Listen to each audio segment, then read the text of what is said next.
Lidar com gente que gosta ali de ficar se metendo na vida dos outros é difícil em qualquer circunstância. Agora, durante a gravidez, isso consegue ser ainda pior. Imagina só, você tá lá, além de ter que lidar com todas as mudanças hormonais, a ansiedade com a chegada do bebê, a expectativa, todos os preparativos ali, ainda tem que lidar com as críticas construtivas de quem nunca construiu nada. Aí não dá, né, gente? Então, mais acalmem os corações, mamães, que a Elô tá aqui pra ajudar. Boa tarde, Elô, tudo bom? Boa tarde, Amanda. Críticas construtivas de quem nunca construiu nada. Não tem forma melhor de descrever esse tópico. E como tem, né? Tem. Em todos os assuntos sempre vai ter. Então, assim, Elô, gente que acha que manda, acaba incomodando ali, sendo ainda mais estressante do que até o parto em si? Com toda certeza. Na verdade, se a gente conversa com as mulheres assim e falam sobre o parto, Amanda, elas já trazem assim, ai meu Deus, o parto dói, ai caos, né, medo e tudo mais. Só que às vezes a gente fica tão preocupada com o parto que a gente esquece de outros processos. Mas isso está acontecendo no entorno da mulher. A sociedade, e muitas pessoas acham que corpo de gestante é público. Já escutei relatos das mulheres falando assim que, meu Deus, Elô, chegaram em mim e começaram a erguer minha blusa e foram passando a mão e colocando a mão na minha barriga. E a gente não faz isso com uma pessoa que não está gestante, né? Então, existem um processo ainda de olhar a grávida como algo público, de que eu posso chegar e eu posso dar informação e eu posso falar para ela e tudo que eu sei é válido, né? E Amanda, convenhamos, às vezes se a gente for perguntar para um cachorro na rua, ele vai ter alguma opinião sobre maternidade ou sobre como criar os filhos, né? É incrível, todo mundo tem uma opinião. Mas assim, a gente não pode generalizar, né? Dizer que todo mundo que vai falar alguma coisa tá querendo, né, se meter, tá querendo prejudicar. Como que eu faço, então, para identificar quem são aquelas pessoas que estão chegando ali com as dicas para de fato te ajudar e aquelas que estão só querendo se meter mesmo? Sim, isso é um ponto muito legal. A gente vai ver que a pessoa que está realmente querendo ajudar, ela vai te colocar em primeiro lugar. Ela não vai chegar falando assim, você tem que fazer isso.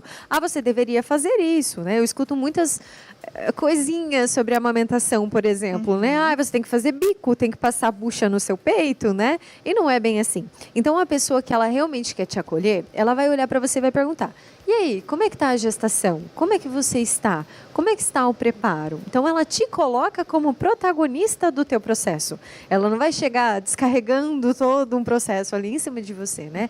São detalhezinhos muito pequenininhos, mas que mudam esse processo de realmente construir quem é essa gestante. Nós, Amanda, nos construímos o tempo todo enquanto gestantes, mesmo muito antes da gente se tornar mãe. E essas ideiazinhas que nós temos, elas vêm construídas da sociedade, né? Então, a gente aprende, por exemplo, com as nossas mães, né? A gente faz um estágio como filha, né? Então, a gente aprende ali como se troca fralda, como se amamenta, como se cuida de um bebê. E tudo isso é aprendido. Então, a gente tem ideias que são muito legais, mas ideias que são muito arcaicas. Um exemplo que eu sempre dou é assim. Quando foi que a sua mãe teve filhos? Como foi essa experiência, né? Vamos pensar assim, 30, 40 anos atrás? Então, há 30, 40 anos atrás, as coisas eram bem diferentes do que a gente tem hoje. Hoje a gente tem estudos sobre amamentação, tem processos sobre um estudo de parto, de saúde emocional nesse processo. E que sim, às vezes pode dificultar muito a saúde mental materna. Porque é tanta coisa que essa mulher recebe que ela não sabe nem para onde que ela corre, né? E quando a gente fala assim das pessoas que estão por perto, a família geralmente vai ser a principal rede de apoio ali, que é a pessoa que vai estar, são as pessoas, né, que vão estar mais próximas dessa gestante. Só que daí tem que tomar um pouco de cuidado também, porque às vezes a família pode, ao invés de ajudar, acabar atrapalhando. Isso. A gente fala assim que ao invés de ser rede de apoio, é rede de desapoio, né? E isso acontece muitas vezes porque nós mulheres estamos muito ligadas umas com as outras, né? Então, às vezes no parto, quem vem cuidar é a sogra, é a mãe. E aí, é claro que a sogra e a mãe vão trazer as ideias delas, os conhecimentos delas. Eu acho engraçado quando às vezes elas chegam e falam assim, Elô, eu falei para minha sogra que não precisava dar chá para o bebê. Gente, quase foi motivo de colapso, né? E não precisa. Hoje, 2024, nós temos estudos que mostram que não, que esse bebê amamentando é a única coisa que ele vai precisar. Então, tem outras técnicas. Uma massagem, por exemplo, vai facilitar no alívio das cólicas, relaxar o bebê. E que a gente pode transformar essa maternidade muito mais leve, porque essa mulher não precisa ficar preocupada, Amanda, em relação a eu tenho que fazer chá, eu tenho que dar banho, eu tenho que fazer isso, eu tenho que fazer aquilo, o que eu tenho que fazer? E todas as opiniões na orelha dela, né? Então, quanto mais você estuda e se prepara para esses momentos, mais você está munida de informações. As pessoas vão continuar chegando, né, Amanda? Trazendo informações, falando coisas. Elas têm as experiências delas, né? E às vezes é nesse acesso que a gente conversa com as pessoas, né? Trazendo a própria experiência. Então, nem todo mundo faz por mal. E é importante também que a gente tenha um filtro sobre isso, mas não se blinde. Então, tipo, não, o meu conhecimento agora é certo porque eu estou estudando parto. Não, troca uma ideia. Às vezes você também pode devolver para essa mulher, para essa pessoa que está trazendo as informações para você, coisas que a gente tem na atualidade. Por exemplo, não precisa deixar para o bebê, né? Antes dos 6 meses, por exemplo. Porque o estômago não está preparado. Então, você devolve para outra pessoa e vai passando informações. Então, eu li tal coisa, eu vi isso, né? E aqui a gente vai desconstruindo coisas, né? Tirando esse público do corpo da grávida. E quando a gente fala de gravidez, existe um certo romantismo em cima disso. Que, de fato, é um período muito bonito, é uma experiência muito, né, lindo, mas, assim, tem altos e baixos, né? Sim, com certeza. Por conta dessas mudanças hormonais que nós temos depois do nascimento, né?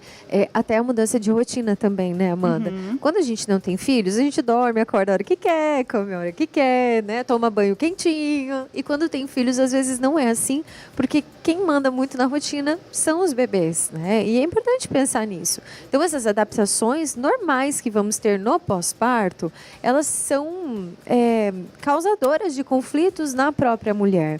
Então, às vezes, ela vai se sentir mais abalada, mais triste emocionalmente. A gente até pode entrar no processo de baby blues ou até depressão pós-parto, que é essa fadiga mesmo do pós-parto, né? Então, ela já vai estar naturalmente mais abalada. Então, a família, principalmente, deve vir como um apoio e sempre colocar a mulher mãe como protagonista, né? Então, como é que você está? Como é que você está se sentindo? Posso fazer alguma coisa por você? Né? Às vezes, são detalhezinhos ali que vão mudando o processo. Ao invés de ser invasiva, de falar, eu fiz isso para você. Não. Você quer alguma coisa? O que você gostaria? Aqui a gente está devolvendo para a mulher essa potencialidade dela e está se aproximando, né? E fica muito mais fácil para quem é mãe também receber esse acalento, porque a gente não quer deixar o bebê ali com outra pessoa. A gente quer também aprender com ele, né? O que ele vai trazer, as dificuldades. Queremos viver isso também. Mas é importante saber sempre quais são os limites. É todo um processo, então tem a fase ali durante a gestação, início e final da gestação já é diferente, daí o parto, depois, né, o pós-parto ali com o bebê recém-nascido em casa, então todos esses processos são vários momentos diferentes, né? Exato, e cada fase vai ter o seu processo, né, Amanda? Então, no primeiro trimestre tem mais os enjoos, as descobertas, né, o segundo trimestre ele já vem um pouquinho menos enjoado, mas começa a crescer a barriga, começa a vir exames específicos, terceiro trimestre já é a preparação para o parto, para a amamentação. E o pós-parto, aí ele vem cheio com uma onda mesmo, né? Cheio de novidades por aí.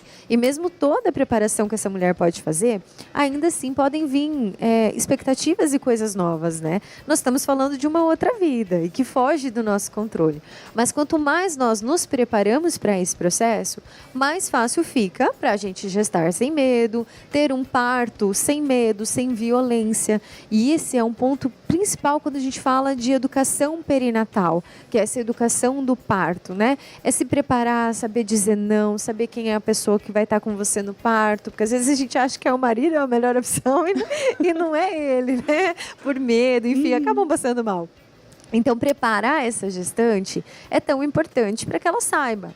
Acontece tal coisa agora, vai acontecer isso, eu estou preparada para viver esse processo. E até, principalmente, saber limitar todas essas situações, né, que vão acontecer com ela. Tendo mais saúde emocional também. Então, quais as dicas que você dá para as mamães que estão nos assistindo e estão passando por esse momento? O que elas podem fazer? Terapia. Já é um bom começo. Mas a gente, claro, brincando, né? Mas a psicoterapia vai fazer com que elas entendam qual é o processo da história delas e como essa criança tem um significado ali, né? Porque muitas mulheres querem ter um filho, mas não querem ser mães. Né? Então, existem essas características. Entendendo cada passo, nós vamos ter uma saúde mental muito melhor. E com o pré-natal psicológico, nós vamos fazer esse acompanhamento bem específico. Então, como é que está sendo lidar com os enjoos? Porque ninguém merece, né, Amanda? Ficar passando mal, não dorme direito, é refluxo, tudo enjoa, né? Então, como é que está sendo essa nova vida? Como é que vai ser a adaptação no teu pós-parto? Você vai voltar a trabalhar? Não vai? E muitas vezes essas pequenas dúvidas chegam para a mulher como uma inquisição. E dentro da terapia, do processo de pré-natal, nós vamos trabalhar com elas o que é o significado desse trabalho, como ela vê esse trabalho, né? E o filho ter que dividir essas escolhas, né? Como vai ficar esse tempo, essa organização? Então, dentro de um plano de parto, nós vamos fazer isso também. Ah, eu quero muito ter um parto natural, ou não, eu quero ter uma cesárea. Tudo bem, nós vamos acolher essa mulher e vamos entender e trabalhar com ela. Então vai acontecer isso agora, dentro do parto natural, dentro da cesárea, tirar 90% desses medos e dessas inseguranças que a sociedade vem e coloca pra gente. E pra gente finalizar, então, para as outras pessoas, a família, os amigos, as pessoas que estão ali no entorno, ou às vezes você que não necessariamente convive com uma gestante, mas a gente, no decorrer da vida a gente vai encontrar, né? Então o que a gente pode pensar assim, tipo, dicas de como eu ajo nessas horas? Bom, a comunicação leve é o mais importante, né? Então, como eu falei, como é que você está? Como é que estão as coisas? Como é que está a gestação? Está sentindo enjoos? Eu conheço um profissional que pode te ajudar nessa questão. Ela, sei lá, ajudou uma amiga. A gente sempre conhece alguém que conhece alguém, né? Então, ela ajudou uma amiga, foi muito legal.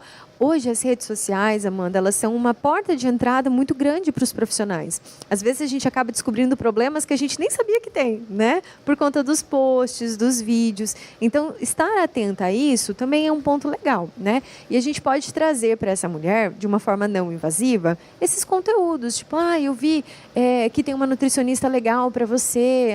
Tem tal médico, eu ouvi dizer que é muito boa, né? E tem um exame que faz. Como é que é isso? Como é que está a tua gestação?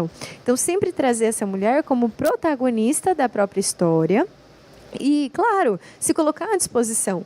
Particularmente, eu sou uma pessoa assim. Eu já tive amigas assim que tiveram alguns problemas da amamentação, né, em relação ao parto, mas eu gosto de falar assim, olha, eu estou aqui por você. Se você precisar de mim, me chame, vamos estar juntas, né? Mas às vezes algumas mulheres são meio teimosas, querem experimentar sozinhas, então a gente tem que ficar ali dando uma alfinetada. Eu estou aqui, tá? Se você precisar de qualquer coisa.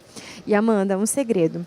A gente que é amiga, né, às vezes está mais próxima assim depois do parto. Mas a gente pode chegar na casa das nossas amigas e levar uma louça, passar uma vassoura na casa. A gente não precisa ficar em cima do bebê, mas a gente pode ajudar ali a dobrar uma roupa, né?